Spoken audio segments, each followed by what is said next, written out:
Last week we held a poll to see which candidate you wanted as Prime Minister, and this man here, Rory Stewart, got 70% of the vote. But then he retweeted our result and added, "It's my most overwhelming and least scientific poll to date." What do you mean least scientific, Rory? I'm wearing a helmet with yellow stripes on it. The Daily Telegraph then asked during the week, was he a spy? To which he said no, but then we went, ooh, classic spy move. Yeah. Apparently Rory Stewart was approached by, or they said he was approached by MI6 when he was at Oxford. I can imagine, like, someone just, like, in a bush, dressed as a bush, just going, Rory. That's a very different, isn't it, Oxford? When I was at Manchester, I got turned down for a job at Vodka Revolution. That is a very different university career. I did sit next to a guy once. I was on HMS Victory having dinner, and I said to the guy, "What do you do?" And he said, "I'm a spy." And then there's that moment you just think, I don't know if you're supposed to say that or have another drink and just tell me more. Is he the world's shittest spy? I think he was the world's worst spy. Yeah. I imagine he takes his opium shaken, not stirred. I don't think he's a spy. I think he's an alien who has been dared by the other aliens to run against Boris Johnson without catching syphilis off him. Just to see if he can do it. I think he might be like a fawn, like Mr. Tumnus, and he actually has hooves for legs. That's why he'd make a bad spy, all the clippity-clop. You'd hear him coming, wouldn't you? Yeah, they'd eventually catch him on a cattle grid. Yeah.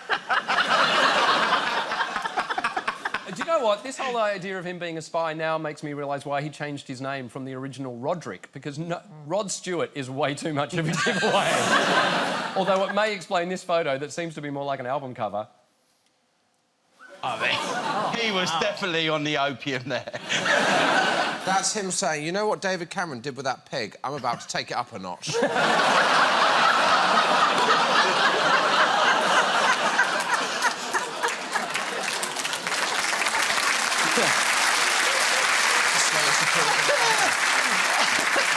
And that's why they call him Rory.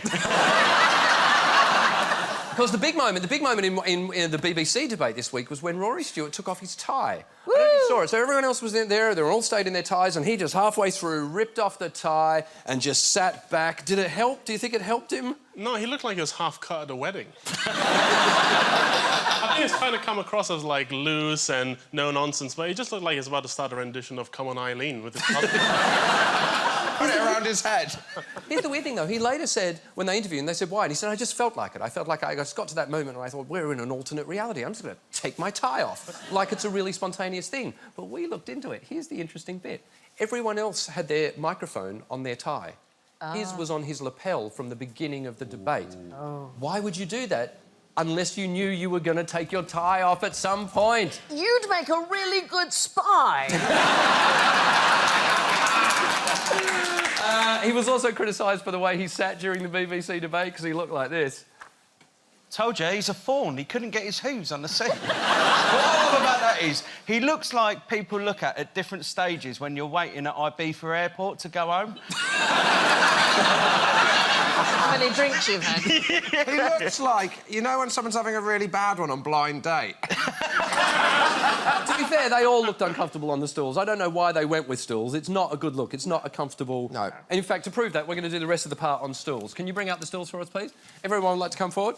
Oh, Lord. Oh, yep. my word. We are proving a point tonight that it is impossible to look cool while sitting on stools. OK. This is how I always sit on my stools, like a stripper. When Josh and I did Room 101, do you know what I put in Room 101? No. Stools. Stools, bar stools. I really hate them, so I'm going to need a ladder. Thank you, sweetheart. That's so sweet. That's lovely. That's really very generous of you.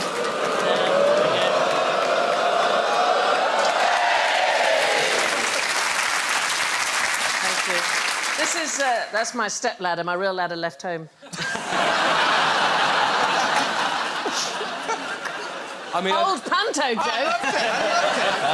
It's my kind of humour. What I love is for people who are watching for the first time. Yeah. I thought they were all disabled. How'd they get on the stools? Are you looking like Christine Keeler? Slightly sexy. To me, you look belly like will the go once I've teacher done who's something. trying a bit too hard to be cool in front of the You kids. look like you're about to go. You know who the original Justin Timberlake was? Jesus. I think we proved a point that no one looks cool on a stool. No. Yeah.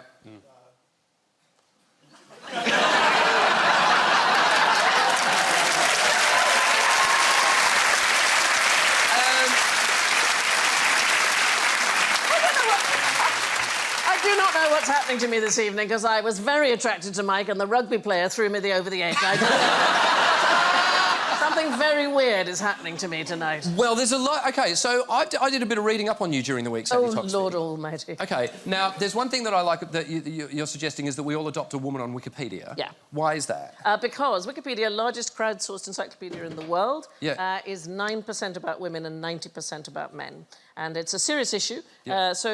And women are not just being not put up, they're being taken down. Donna Strickland, Canadian physicist, kept trying to get a page on Wikipedia, kept getting taken down. She finally got one in October last year because she won the Nobel Prize, which apparently is what it takes for a woman to get a name on Wikipedia. So I'm going to do a show about the women's history of the world, and I'm going to try and get every single member of the audience to adopt and look after a woman on Wikipedia, because otherwise history will appear as if we weren't really here. Well, I think that's an amazing idea.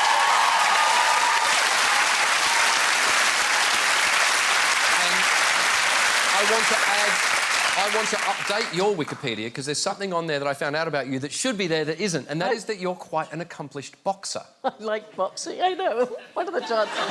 This is true. Bring the rugby guy back. Well, no. Forget the rugby guy. We're bringing out another Josh Widdicombe doll for you to smack the hell out of. Can we bring it in? Right. OK.